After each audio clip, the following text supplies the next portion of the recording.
Do it. All right, are you ready? I'm ready. Okay. You do the clap. I'll do the clap. All right, 3, 2, 1. Hey, I'm Casey. And I'm Lauren. And this is Magnum B.I, the true crime podcast where we do a little bit of social justice commentary, a little bit of comedy, and a little bit of video. a little bit of video. A little bit of video. Hello, Hi, guys. YouTube folk. Oh. We are now a video edition podcast. Absolutely. And now you guys can see our beautiful faces as we talk about some not so beautiful things. Yeah. So if you're listening on Apple Podcasts or Spotify, hi, how are you? Good to see you. Thank you very much for listening. But we now also have a little video component on YouTube. So if you click the link in the description of the podcast, there should be a little link where you can subscribe if you so desire. If you were just dying to see our faces, we're here now. Yeah. So you And have... this means we actually have to look presentable once a week. That's debatable. Yeah. I mean, we're not, but you know. I mean, we look pretty good, I would say. Yeah. And if you tune into our YouTube channel, you'll get to meet our intern, Bonita, who is front and center of our video. Yes, Bonita's our new friend. She's looking gorgeous. Yeah, she doesn't get benefits. We have a really bad dental insurance plan. Yeah, she just gets us really expensive lattes from Starbucks. Yeah. And that's about it. Sometimes we pay her back, but not always. I gave her cool shades. You did. Yeah. And it's her birthday. Yeah, so... Happy birthday! Happy birthday, Bonita! Woo! And happy birthday to the first video episode. And for those of you listening on Spotify, you are probably very confused. You'll just have to check out the YouTube. I know. We have a cute little set. We've got some plants. There's a salt lamp. Casey's handsome face, my less handsome face. And we're going to dive into our first case on video. Are you ready? Are you ready? What is our case this week, Lauren? So this week we're going to be talking about one of the most famous serial killers in American history. And have you heard of Henry Lee Lucas before? No. Okay. He left his mark on the history of American serial killers and American crime as a whole. And I didn't realize how much of an impact this guy had until I watched a docuseries on Netflix. So a lot of this is going to be heavily inspired by the docuseries as well as some biographical information.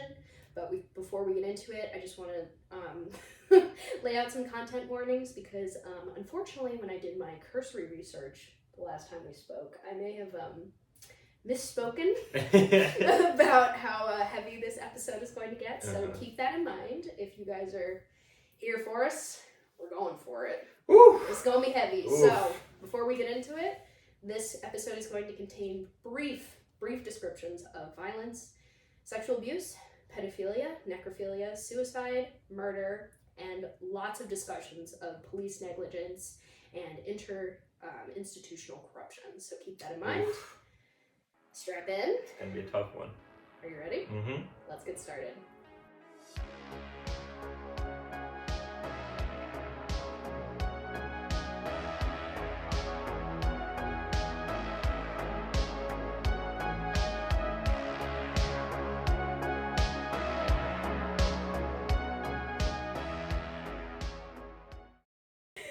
Okay, so Henry Lee Lucas, the confession killer, was originally born to Anderson and Viola Lucas on August 23rd, 1936. He's a Virgo. Yeah. Do you have any opinions on Virgos? I think any earth sign... I've gotten along with earth signs. I could never see myself dating an earth sign. Okay, that's fair. So, you heard it here first. Earth signs, you better stop hitting them up. Tell me about it. Just stop. Do you have an opinion on Virgos? Not particularly. I think I only know one Virgo. He's very, very detail-oriented. Yeah. So, Deeply. stereotype. Yeah. But, yeah, no tea, no drama. Just earth signs being earth signs, I suppose. So, unfortunately, we're getting right into it with Henry right off the bat. His father, Anderson, had been injured while working on a railroad, which resulted in the loss of both of his legs because he passed out drunk on the train tracks and lost them in an accident. Oh my god. So he unfortunately was a total alcoholic, like from the moment of Henry's birth. And his mother Viola was much worse. She was a real piece of work, so Yikes. bear with me, guys. She's disgusting. Viola Lucas was a sex worker, obviously. You know, no shade about that. You gotta do what you gotta do. But she was also a heavy alcoholic who was violent and cruel to her husband and Henry. So, not only was she beating up her husband, she would also beat her son. Oof. She would ridicule him, torture him. At one point, she hit him hard enough over the head that he was in a coma for 3 days straight. For 3 days? For 3 days straight. And she would sometimes make him watch when she brought him clients. So she was my god. She was a real piece of work. So, you know, kind of explaining where we're going to go with some of this in the future, she really fucked him up. Like, right from the get-go. Yeah. Let me see. Where's Child Protective Services? I know it's 1930 something, but like... Not in Texas.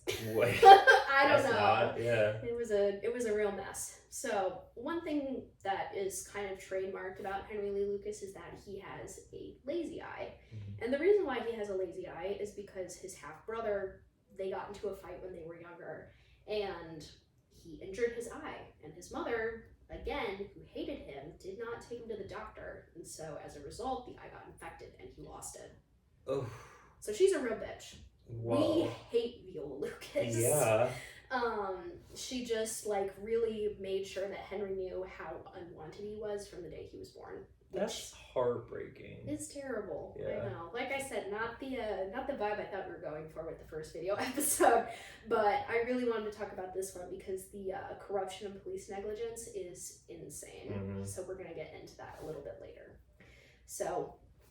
Later in life, we see that, you know, during one of his court proceedings, the psychiatrist that they hired had him do an MRI. And we learned that, like, from whether it was from a birth defect or whether it was from the trauma that his mother inflicted on him when he was younger, he had damage in his frontal and temporal lobes of his brain, which meant that he had a lack of impulse control and empathy. Yeah. Which is, unfortunately, textbook when it comes to serial killers. Just doing whatever, not really caring, which is a bad combination. So we also know from this same psychological evaluation later in life that he has schizophrenia and a memory disability that makes it nearly impossible for him to differentiate fact from fiction.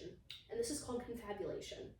So as we start discussing the confessions that come a little later in life, we're going to start to build a picture of why he does what he does and where all of those confessions come from. Interesting. Right? Okay. So we're going to get into it. So he has a really hard time telling what actually happened and what he's inventing? Yes. He is very open to suggestion. Okay.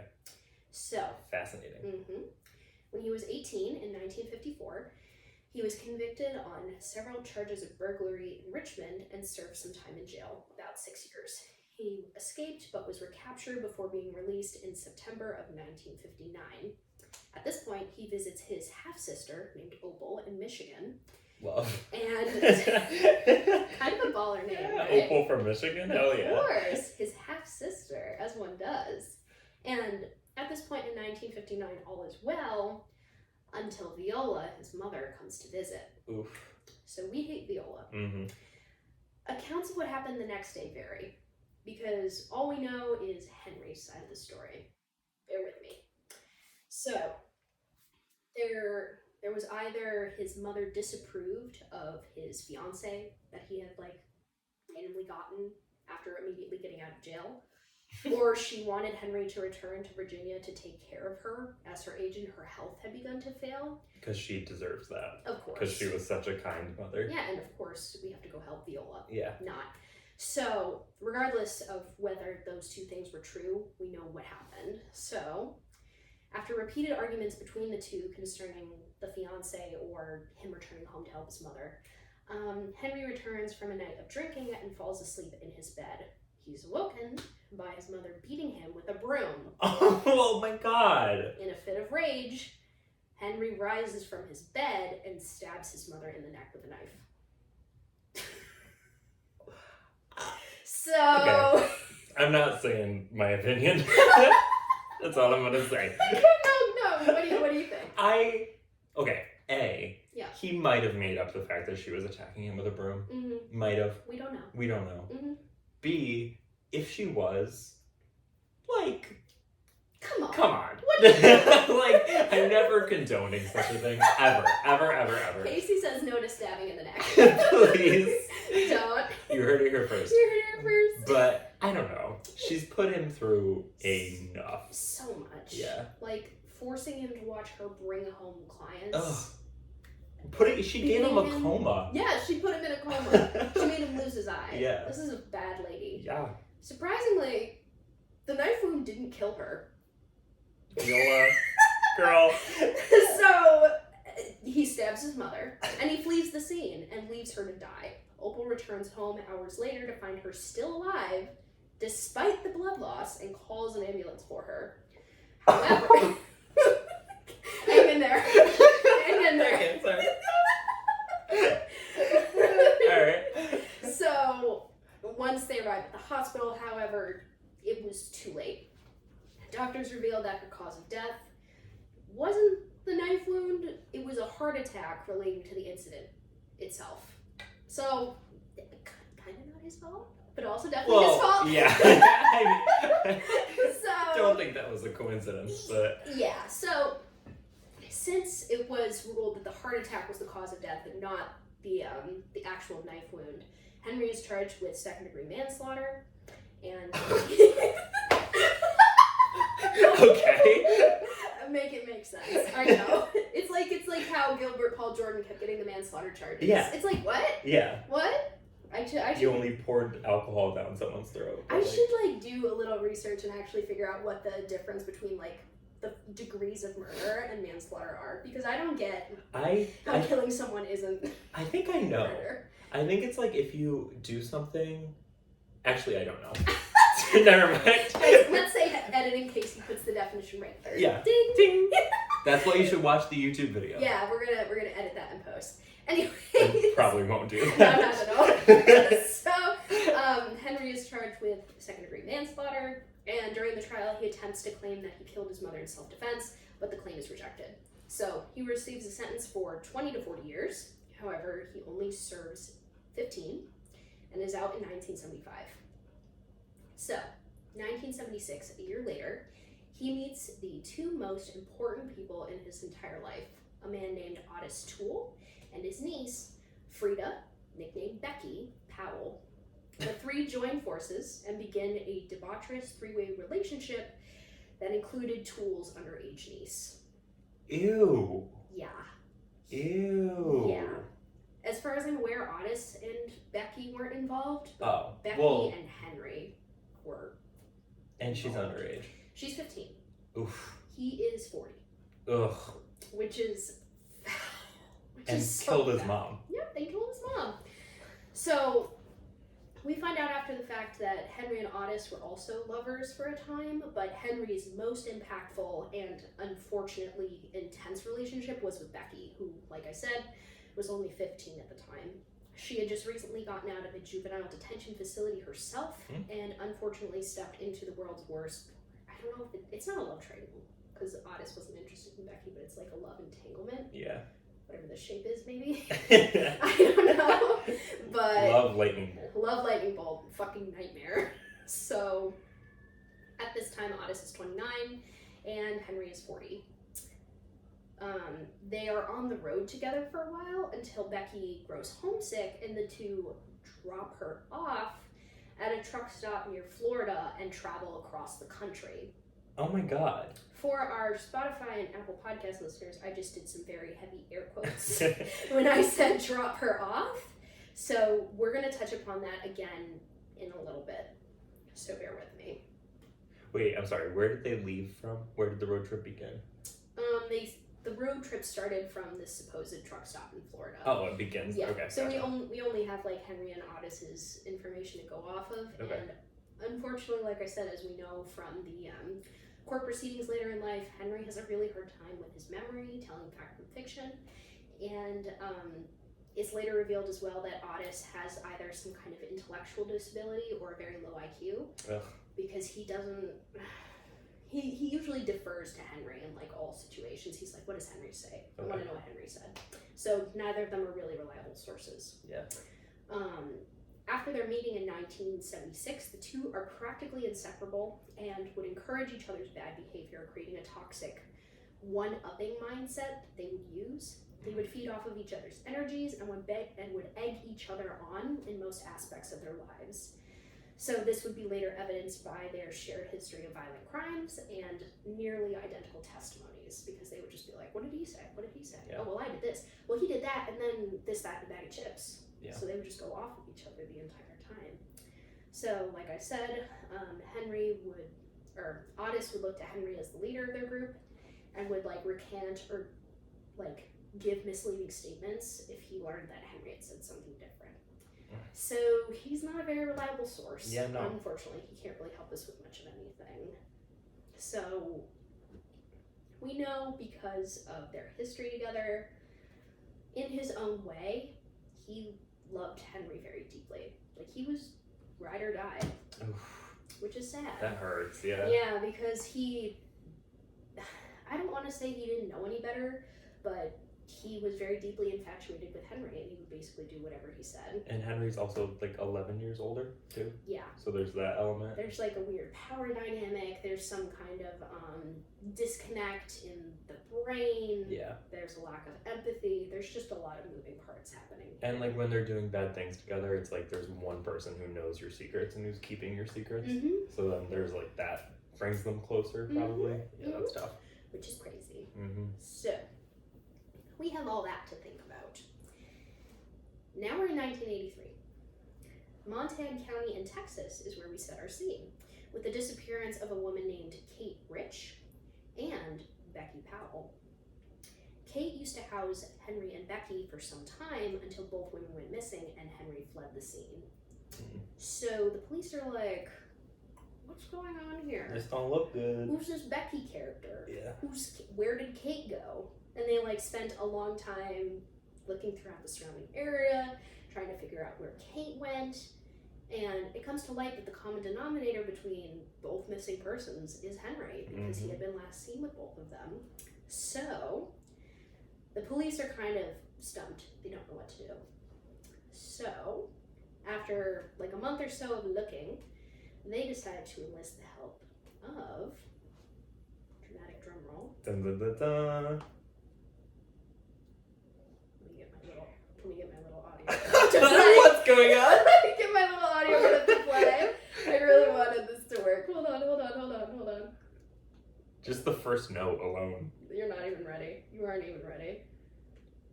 Where is it? Okay, I can only play. My dad's listening to this and he's like, hell yeah. I can only play 10 seconds for copyright, so bear with me. I hope you guys. Okay, you're not going to be able to hear it on Apple. Hold on, bear with me.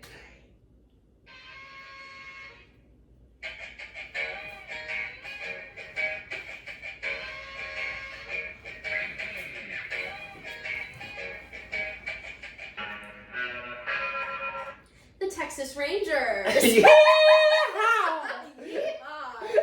Oh. I'm dead serious. My dad's gonna text me and be like, yeah, you put some redneck shit in the episode. No. My dad is obsessed with Kid Rock, so Dad, Mine this is for too. you. Yeah. We love you, Dad. Love you, dads. So, as American as baseball and apple pie, Texas Rangers operated basically like state troopers, working dangerous and often high-profile cases where violent perpetrators were involved. And I think they were, let me see if I have the date in here. They were established in like 1836 or something crazy like that. So wow. they're fucking cowboys. They are the law. So they were about as untouchable as like Clint Eastwood or John Wayne. Like, they're up there. Yeah. They're a big deal. There is a Texas Ranger who we'll touch upon a couple times throughout this case named, his last name's Prince. I didn't put his first name in.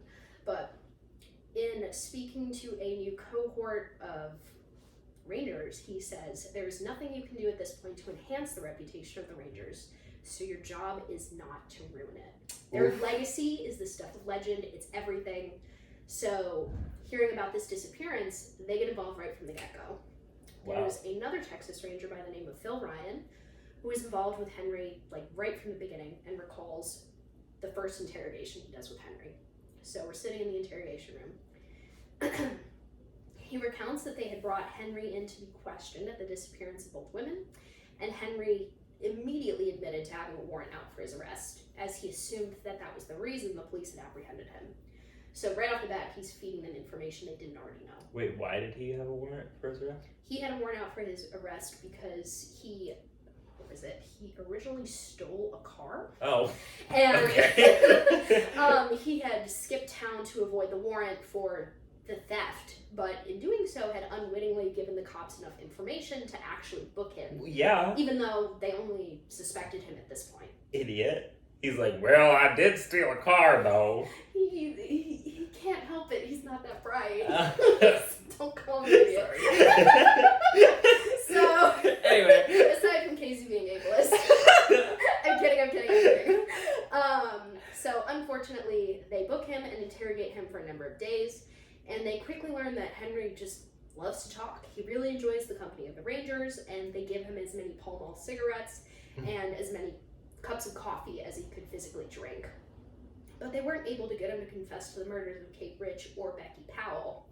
So they let him be for a couple days. They ignore him, they let him sit in jail, until 3 days later he passes a note to his jailer admitting to Kate's murder. Oh. So he tells Phil that he had stabbed her before dragging her body into a ditch, having sex with it, and then leaving her there to decompose. Oh. He was able to recount the event in such detail that he was able to walk the cops step by step through the crime scene and point out incriminating pieces of evidence they had originally missed, like the plastic arms of Kate's glasses, which they had actually run over a couple times as they surveyed the area. Oh my god. So, damn. He for sure did this one. Yeah. After that, he led them to the apartment where they had been staying and showed them the locations of Becky's dismembered remains. So, unfortunately for them, he had cut her up and put her in sacks and buried her around the yard. Oh, which my God. is awful. Yeah. Absolutely terrible. But in a weird bit of twisted karmic justice, he would later admit that killing Becky was the one murder he had always and would always regret.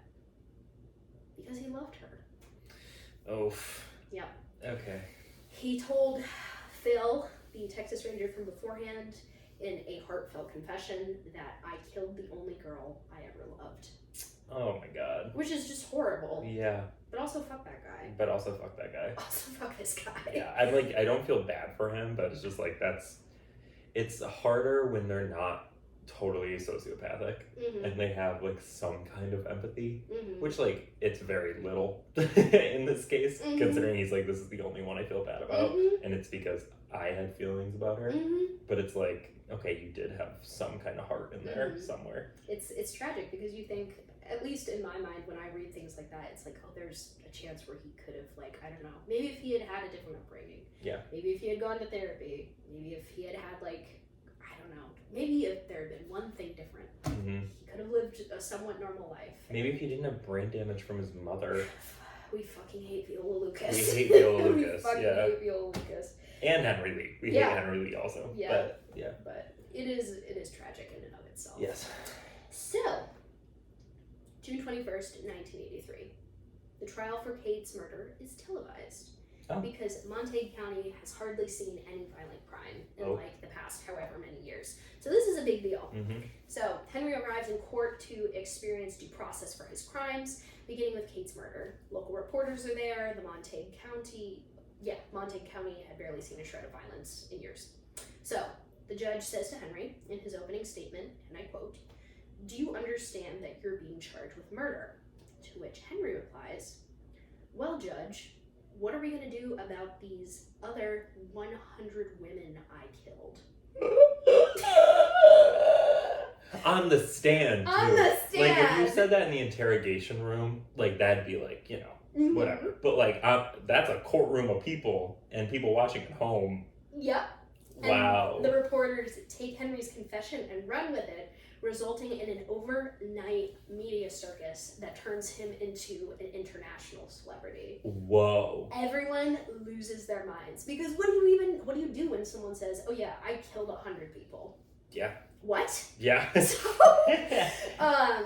Phil, the ranger that has been working with Henry up to this point, started getting calls from across the country. At first, a minimum of 19 states called him and were like, hey, do you think Henry was involved in this murder? We haven't been able to solve it for years. Okay, And the calls keep pouring in. We can't do that.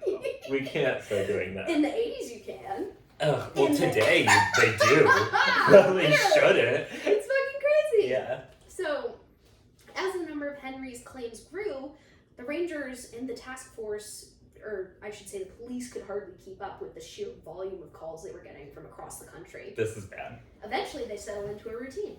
Every day, they bring Henry to the interrogation room, provide him with cigarettes, coffee, a pencil, and a piece of paper, and tell him to tell them anything and everything he could remember about his most recent confessed killing.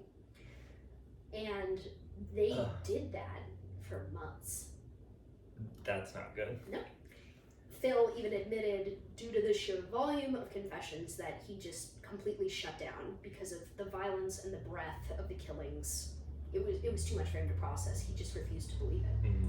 So, as a result, the Henry Lee Lucas Task Force is created, led by Sheriff Jim Boutwell and the Texas Ranger Bob Prince from earlier. Were they really called that, or are you just calling them that? The Texas Rangers? No. The Henry Lee Lucas Task Force? No, they called themselves that. Oh my god. Yeah, they were like, we're gonna figure this out, and Henry Lee Lucas is gonna be the face and our spokesperson for all of these unsolved murders. So they coordinate a task force. And they bring him to Georgetown, and Jim Boutwell and Bob Prince, or I should say Jim Boutwell and Henry, become inseparable, and that's the sheriff and Henry. Yeah. And they coordinate interview time slots for more than 1,000 police officers across the nation, all of whom want to solve cold cases they've been sitting on for years. Oh. So all of these cops are like, so we have this girl that was murdered like 10 years ago. Do you think Henry did it? And Jim would like look at Henry and like nod and be like, yeah, sure, why not? Meanwhile, Henry was probably like in jail for Yeah, killing his mom at that point. And they're like, oh, it was him. He snuck out and came back that night. You know, like, ugh. They don't know yet. So, of course, as they're doing this, Henry is helping the only way he knows how, by confessing. According to Lucas, him and his friend Otis had spent a period of time traveling across the country in his station wagon, picking up hitchhikers off the side of the road, stopping at truck stops, knocking on people's doors, killing indiscriminately from California all the way to Delaware. And the longer this went on, the more the Rangers rewarded him for his good behavior. He walked throughout the jail without cuffs and was rewarded for each confession with strawberry milkshakes, gifts, and steak dinners. He confessed to every single murder they brought in front of him, even stating in a taped interview that he had driven to Japan, committed crimes with Otis, and it would only be a matter of time before the Japanese police caught up with him. What about that sounds off to you? Yeah. You can't fucking drive to Japan. That's really sad. It's awful. That's really, really, really it's sad. Terrible. Yeah. And obviously, Henry was lying his fucking ass off. He wanted to stay in the good graces of the Rangers, who were his friends that he'd made through the interview process. It was like the first time that anyone in a position of authority, someone that was kind, was like giving him the time of day and looking to him as someone that was performing in a fucked up way an act of service. Yeah. Something good. He was helping these families find closure. Ooh, this one hurts. Yep.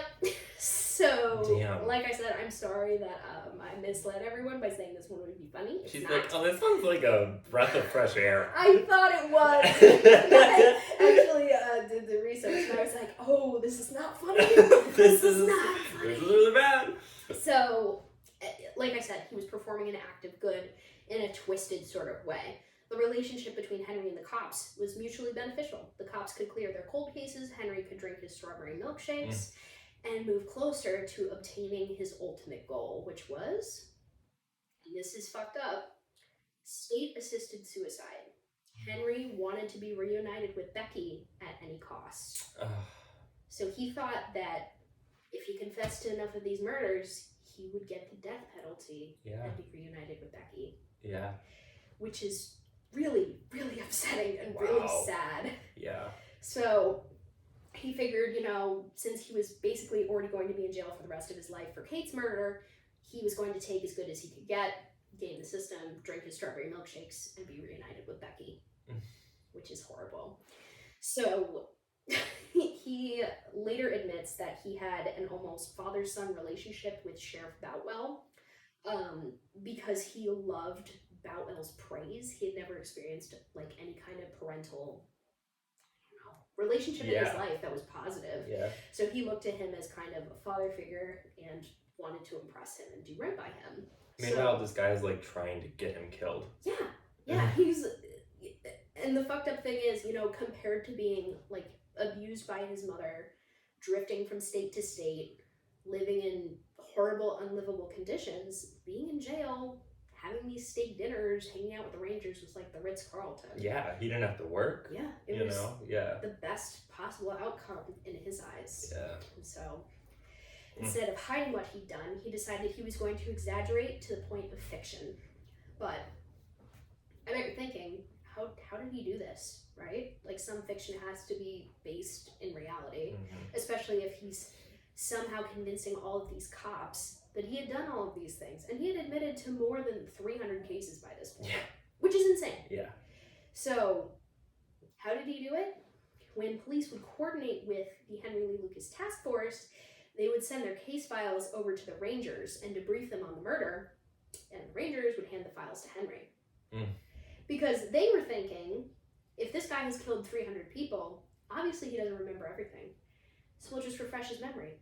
And so they hand him the case file. So when the cops from, let's say, New York arrive in Texas and Henry is able to give them intimate details on how he committed the murders, where he found the bodies, how he did it, it was because he studied them beforehand. He passed every single test, which is so horrible. And all of this negligence is happening on the inside. Nobody knows about it. Until one particular case causes all of this to kind of shift and begin to tumble down. We're going to start talking about the Orange Socks case, which would have been the case that gave Henry the death penalty. So, Orange Socks was the name given to an unidentified female recovered on the side of Highway I-35 in 1979 in Williamson County, Texas. They called her Orange Socks because that was the only remaining identifiable feature on her body. Thankfully, in 2019, the body was identified as a woman by the name of Deborah Jackson, who had been 23 at the time of her murder. I'm glad they identified her. Yeah, even however many years later. Yeah. Unfortunately, the real killers still have not been identified. However, Henry, after being provided by the Rangers with the case file, gives the perfect testimony, and the cops are overjoyed. However, for the first time, he has an airtight alibi he conveniently forgot to mention. On the day of the murder, Henry Lee Lucas had cashed a check in Jacksonville, Florida, more than 1,000 miles away. Yeah. So, the day of the trial comes, and Henry refuses to testify in his own defense. Really? Yes. He refuses to, use his alibi, or be like, hey, I have a piece of government paperwork. I have a paper trail that legally binds me to this location more than 1,000 miles away from the murder. And one of the reporters outside the courtroom says to him, do you feel like it's suicide? And he says, it is, because I didn't do the crime. And the reporter says, so why are you happy? And he says, because I got what I wanted. Oof. So, Henry is just... He's doing it. He's really trying. I know. Which is horrible. It hurts a lot. I know. It really, really hurts. Because it makes you wonder how many other false confessions have cops pulled out of people. And this is recent too. This is really recent. Yeah. That's crazy. You know? Because you would think that there would be a whole process and a whole protocol and all that stuff. And just to hear about this happening 40 years ago. And it just totally... And how have we never heard about that also? That should be something you learn about in every ethics class. That is so insane. Taking advantage of an intellectually disabled person with nobody to hold them accountable. Yep. Because who's going to hold the cops accountable? The cops. Yes, because there's no, like, you know, no review board. Yeah, there's no review board, yeah. It's just the police. Exactly. And they're not, it's a fucking boys club. They're not going to rat out their buddies. Yep. Like, come on. It's heartbreaking. terrible. Yep. So heartbreaking. Whew. So, by this point, the Rangers had confirmed, big air quotes, approximately 198 cases of the 300 that Henry had confessed to.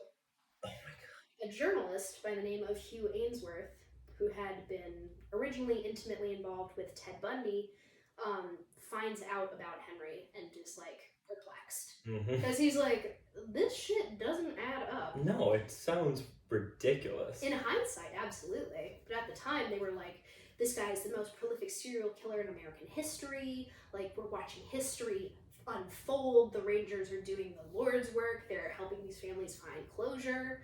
It was a media circus, and it was all over TV, like, as this entire thing was happening. He was a celebrity. You can cut me off if you get to this eventually, but did all of the families of the people he confessed to killing believe that it was him? Some of them really did. I get some of them, but like when you just lost your child and it's taken over your life and it's the hardest thing you've ever gone through, and then someone comes forward and says, "Oh yeah, I killed them among 299 other people," I feel like it's like, I don't know. I feel like I would want more. I would want proof. I would want DNA. I would want like some kind of concrete evidence. And that's why this entire thing starts to crumble. Okay. Is because Hugh gets involved, because he starts to see that there are cracks in Henry's confessions. He was originally brought down because, like I said, he was involved with Ted Bundy and he wanted to do a case study on Henry. So he shows up, he starts like documenting the things he says, taking video of him, preparing to make a documentary. In private, once Henry was away from the police, Hugh would do one-on-one interviews with Henry where he would completely code switch and tell the truth and admit to Hugh that he was lying at the behest of Sheriff Boutwell. Oof. So he had like taped audio evidence that Henry was like, I'm lying. Good. Yeah. So he, like, as you know, that being the tip of the iceberg, he's like, okay, fuck. Yeah. Let me do a little research. So he goes on to... How is that the tip of the iceberg? Well, it's, you know. Like, that's, yeah. The Rangers are keeping a very close eye on everything. So this is the push that Hugh needs to start, like, digging. Yeah. So he unearths a very substantial paper trail that places Henry in conflicting locations during the times of most of his confessions and constructs a timeline that blows the entire task force wide open. Whoa! Are you fucking ready? Hell yeah. Are you ready? So we have marriage certificates, tickets like, you know, police tickets, receipts, cash checks, all legal documents that would have given Henry airtight alibis if he decided to tell the truth. Yeah. So let me break down the, I don't want to say map, it's kind of like a timeline that the Netflix docuseries constructed. So I'm going to attempt to read this quote, bear with me. Okay, go for it. They, the Rangers, had Lucas driving to commit a murder in Spokane, Washington on October 2nd, driving more than 2,000 miles for an attempted abduction on October 4th in High Island, Texas, driving 600 miles to kill in Saline County, Arkansas on October 7th, 950 miles to kill in New Mexico on the 16th, 1,000 miles to kill in Washington County, Nevada on the 27th, driving 1,600 miles to kill in Bossier City, Louisiana on the 29th, another 2,100 miles to kill 2 days later on the 31st in Washington, then another 2,000 miles to kill 2 days after that in Jefferson City, Missouri on November 2nd, totaling 11,000 miles traveled in the month of October alone. How did they think they could get away with that? Logistically, it's actually impossible. It's literally impossible. He would have had to drive, and this is paraphrasing, so bear with me, I think 50 miles per hour at a constant speed, never stopping for gas, never stopping to sleep, never stopping for like any kind of rest stop or gas whatsoever. And even in doing that, it's logistically, it is simply not possible that he would have been able to do any of this. And also, why would he drive? Like, it's ridiculous to even talk about it, but why would he drive from Washington to Texas to Nevada to Missouri to Yeah. Washington. Like, there's no rhyme or reason. No. He's not following a highway. It's not like he had a pre-planned destination. He's just like, oh, I guess I'll fucking go to Washington. Like, across the freaking country. Yeah, like, exactly. Not like 2 towns over. Exactly. So, in hindsight, of course, for us, it's very obvious that this is all bullshit. It's obvious to Hugh, the reporter. Why isn't it obvious to the Rangers? Yeah. The police, the Texas district attorney, all of these high-profile political individuals that showed up to meet the most famous serial killer in the world, have their little photo op, be like, we're bringing this guy to justice and fucking dip. Why didn't they care? Why didn't they know? They did.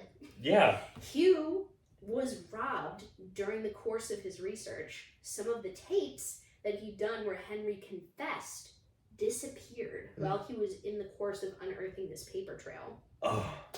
And he never told anybody because he was worried that the cops were in on it.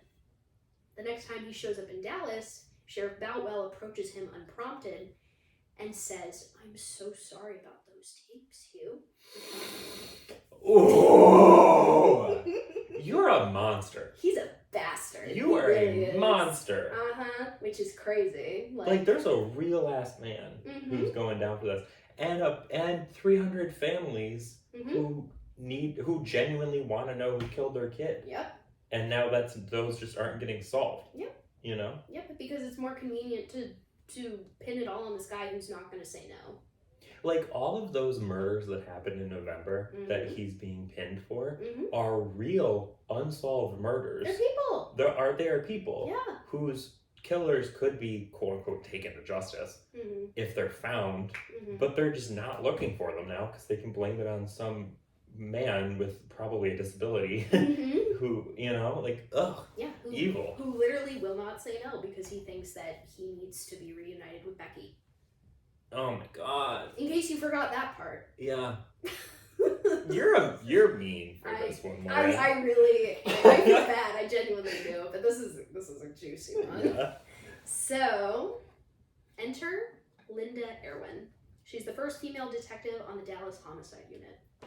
She's brought in to meet Henry with a key objective in mind, to prove that Henry is lying. Because the Rangers and the Dallas police force they're not gelling together anymore. And people are beginning to suspect that the Rangers are manipulating Henry, so they send in Linda.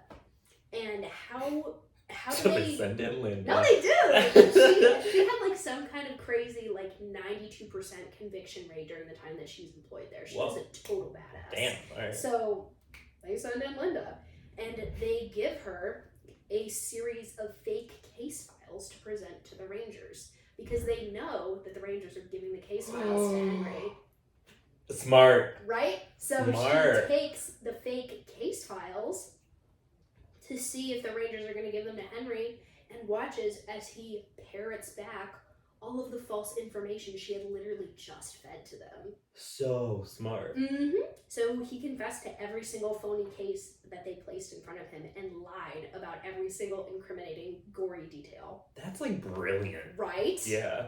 That's really good. I completely forgot about this part because I realized as I was watching the documentary doing this research, I had watched this months ago. And I had completely forgotten about this part until I was rewatching it and I was like, oh my god.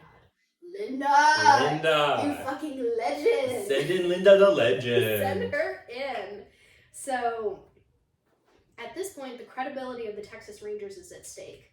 And like we mentioned beforehand, their reputation is basically indestructible, unquestionable. You don't fuck with the Rangers, period. It is something that you simply don't do. And they're beginning to come under very close scrutiny by, the entirety of the Dallas Police Department. So it would only be a matter of time before things start to fall to pieces. Another important character we're introducing. I know there's a lot of names, so bear with me. I love a name. We have a man by the name of Vic Feazell.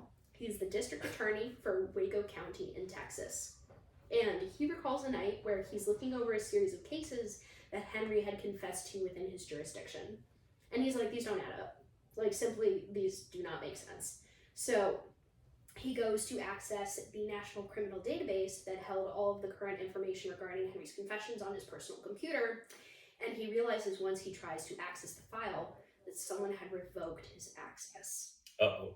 So someone above the district attorney of Waco County was like, Whoa. Sorry. Whoa. You are not allowed to look at that information. Yeah. Which means that there are a lot of very powerful people involved in this cover-up. Like statewide actors. That is beginning to brew. So we've got some drama happening. Our reporter friend, Hugh Ainsworth, publishes a tell-all front-page story about Henry's lies, and Vic endorses it. So Vic's name is now attached to the Henry Lee Lucas Task Force slander, and Hugh is going down with that ship. The Rangers piss their pants and are very, very angry that anyone would question their tactics. I hate them. Sheriff Boutwell vows that Vic will wish he'd never heard the name Henry Lee Lucas. So... Oh my god. We're getting into the corruption territory, everybody. This is about to get messy. Are you ready? No. Are you ready? No. Here we go. So Vic indicts Henry and pulls him away from the Rangers, placing him before a grand jury set to grill him over the legitimacy of his claims. So for the first time in years, Henry is away from Boutwell. He's away from the Rangers. It's just him and Vic. And this jury of other professionals within the criminal justice system to figure out whether or not he was telling the truth. Ooh, I'm all tingly. Right? Yeah. So, as soon as Henry gets away from Boutwell, he spills his guts and tells the truth. And he tells them everything in a highly publicized press conference that the Rangers had fed him information and gotten him to take credit for every single murder they put in front of him. And people lose their fucking minds. Yeah. Yeah. So, the Rangers... or actually I should say, the grand jury rips into the task force and the credibility of the Rangers, shifting the focus away from Henry and his lies to the method by which the confessions had been obtained. Which is baller! Yes! Especially in the 80s, I was like, oh my god. Whoa. You're holding them accountable? That's crazy. Yeah. They didn't like that at all. Oh my gosh, sure. So... the Rangers stick to their guns. They say that Henry is a mass murderer and had largely been telling the truth. Fizell also sticks to his guns. He states in an interview that he is appalled that the Rangers are unconcerned with whether or not Henry had told the truth and called to light the unethical behavior of the task force. In and of itself, this is career suicide. At least I learned through my research in law enforcement, you do not ever throw anyone within a sister profession under the bus. Publicly. Yeah. Ever. So going against the boys in blue was and still is a taboo amongst law enforcement. Which, okay. Right? That alone is fucked up. The whole boys club mentality is so evil. If there's a corrupt cop, which, I mean... Surprise. Yeah, I'm repeating myself, but you should call him out. Yeah. If you want to, make your profession look good or whatever the hell, or... protect your community, then call out the one who you know is doing fucked up shit. Exactly. This is why, during the Black Lives Matter movement that happened recently, and in all of the, all cops are bastards propaganda that people are saying, it's only a few bad apples. If it was, don't you think that there wouldn't be this many stories, this many cases? Mm-hmm. They would have rooted out the bad apples a long time ago. Yeah, but the orchard is bad. Yeah, the tree is bad. The roots are bad. It's all bad. Yeah. So, we need to start holding these bitches accountable. Mm-hmm. Unfortunately for Vic, this resulted in him being politically blacklisted. His career was destroyed. He was dragged through the mud by a vicious smear campaign that materialized overnight and ran as an 11-episode smear campaign on Channel 8 News.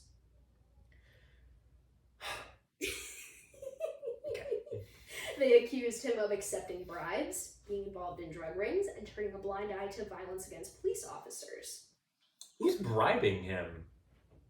Coincidentally, Vic's grand jury was also dissolved, and Boutwell brought Henry back to Montague County. And you said, who's paying for this? Yeah. Who did this? There's a man by the name of Jim Adams. He's the director for the Department of Public Safety in Texas and the head of the Texas Rangers. He's also the former associate director of the FBI, who had been ousted from his seat for unethical interrogation tactics. No! No! And here it is. He was not. Yes, he was. I wish I was kidding. Dude. Right? Oh my god. Are you kidding me? You ever heard of a background check? Literally. No, they literally, this is it. This is the guy. So, in doing so, or what am I trying to say? He uses these same unethical tactics against Vic. He has practice. Yes, Yeah. yes, he does. There's like, if you search up his name on Google, it's like one of the first things that pop up, just how like fucked up of a guy he was. I'll never search his name on Google. So, unfortunately for Vic, his phones are tapped, their house is wired, people are calling their phones with death threats late at night, and very unfortunately, they kill his dog. Rest in peace, Spanky Fizel. Which is just terrible. Not Spanky. Are you laughing or crying? Both? I don't know. It's terrible. It's really fucked up, but this comes with the territory. Thanks, FBI. So It shouldn't. I know you would think so, but that's our criminal justice system for you. So we're nearing the end. Hang in there. So stressed. I know. This is bad. This all comes to a head when the FBI agents corner Vic on September 17th, 1986. They arrest him on 12 counts of accepting bribes, racketeering, and mail fraud while in office, based solely on the smear campaign. Whoa. There's no actual evidence. Yeah. They literally are just like, oh, this Channel 8 documentary. And they have 15 agents strip his house. They have TV cameras waiting for him as they drag him out in cuffs. And they bring like 65 to 70 witnesses over the course of 5 weeks to try and nail him. However, Vic doesn't go to jail. The criminal justice system works. Yay! I don't want to clap for the criminal justice system, but... So, despite what was his fucking name? Jim Adams. Despite Jim Adams' best efforts, the verdict is returned not guilty. He also goes on to sue the reporter from Channel 8, because unfortunately you can't sue the government, you can't sue the director of the FBI, and wins in a record-breaking libel suit. Good. For defamation. Good. And wins like $58 million as a result. Whoa! So, are you serious? Yeah, deadass. Whoa. I think it's in the Guinness Book of World Records. It's a big deal. So, tiny bit of karmic justice for all of his trouble. He gets a lot of money. But it does, like, destroy his career and his family relationship. So, yeah. Unfortunate, but Vic, you're a real one. Yes. You really tried. I hope you're watching. Vic, call me. I think you're a badass. So, back to Henry. After the ensuing media circus surrounding Vic Fizel and, like, all of the chaos that came with him, like, throwing the Rangers under the bus, Henry admits that most, if not all, of his testimonies are false, and he no longer wants any part in the confessions. As a result, the task force is dissolved, and Henry is moved to federal prison. In the end, he ends up with 11 homicide charges and the death penalty, which was later commuted to life imprisonment by George W. Bush, who was the governor of Texas at the time. Okay. It was the only, like, death penalty that he removed in his entire political career. Yeah, not surprised by that. But because of the inconsistencies with his confessions in the Orange Socks trial, he no longer gets the death penalty and sits in jail for 3 more years until he dies on March 12th, 2001. So. All the strawberry milkshakes got Why was he charged with 11 murders? That's because they couldn't prove without a shadow of a doubt that he didn't commit them. Because he confessed to so many. They were ones that, Yep. Yeah. So, in the end, despite confessing to approximately 300 murders, there's only 3 of which we are absolutely certain. His mother, Viola Lucas, Kate Rich, and Becky Powell. His impact on American media and the history of American serial killers as a whole cannot be understated. He leaves behind a legacy of lies, destroyed relationships, empty strawberry milkshakes, and a trail of spiteful Texas Rangers. Despite their corruption coming to light in the wake of the Lucas confessions, their legacy carries on. You can still apply to the program via Google search if you're into that kind of thing. And that is the story of Henry Lee Lucas, the Texas Rangers, Vic Feazell, and Bonita. And Bonita. Our intern. That was really good. Thank That you. was amazing. You really stress me out. I know. Once a week, you make it like your life's goal to just stress me the hell out. Just a little. That was really good, though. Thank you. Oh my god. You gonna be thinking about that one for a while? Yeah. And it's one of those where, like, if it was like a Central Park 5 Mm-hmm. type where he literally never killed anybody ever, Yes. I would be a lot more outraged. Yeah, a lot more Team Henry Lee Lucas. Yes. Because obviously Mm-hmm. fucked up. Obviously absolutely. corrupt and evil and ableist and Mhm. fucked up. Mm-hmm. But at the same time, he killed 3 people. Yeah. He's not blameless, but No. he is also a victim of circumstance Yes. and an individual with a lot of trauma and a lot of head injuries. Yeah. So, unfortunately for us, there's no neat little bow we can tie on this. Everybody sucks here. Everybody sucks here. But, Except for Vic. except for Vic. He's kind of a badass. Vic's a homie. Vic and, God, what was the name of our homicide detective friend? Hugh was also a Uh-huh. legend. And Linda. Linda, Vic, and Hugh. Well, thank you for that case, Lauren. I'm glad you enjoyed it. I didn't enjoy it, but I made it through. Yeah, so. you did. Well, thanks for watching. Yeah.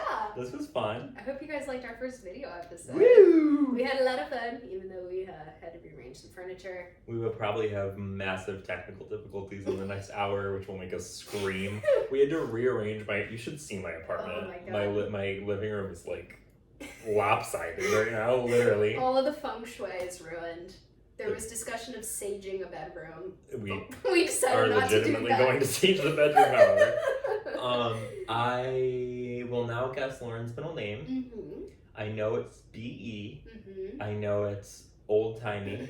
Yep. And I know it's phonetically similar to Bernadette. Mm-hmm.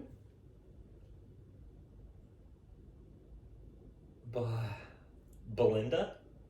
It's a good guess. Is it close? No. Come on! You can't be like, that's a good guess. Well, I like the name, but it's Belinda? not mine. Belinda. Yeah. Belinda. Belinda with the good hair. Yeah, it kind of sounds like a witch. Also, do you like Lauren's haircut? Video watchers? I accidentally got a blowout. I love it. We go to the same girl.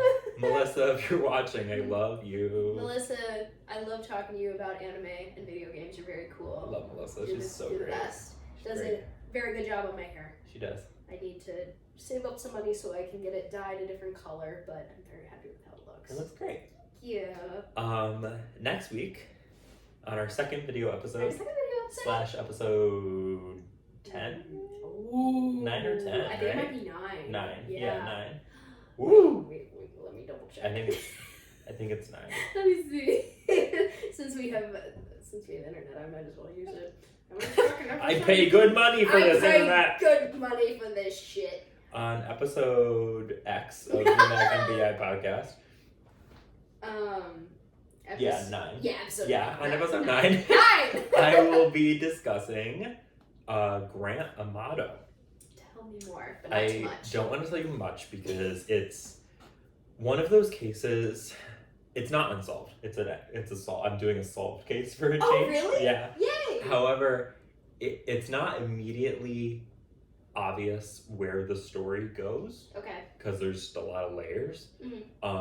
I will say it involves heavily a lot of money, Ooh. Florida, and a cam girl. This is gonna be great. It's really interesting. I'm excited. So we'll see you next week. Oh my god. Thanks for listening. Thank you guys so much for tuning in. Please make sure you follow, rate, like, subscribe. Share it with a friend. Share. Or an enemy. Whoever. You know, just someone who would like listening to us giggle about things that shouldn't be giggled about. Exactly. It would make me very happy.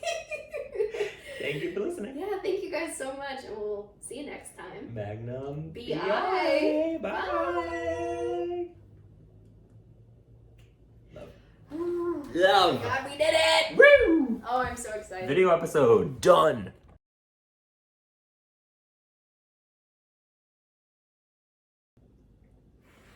That was really good. Thank you. Fuck, that drained me though. Oh. Holy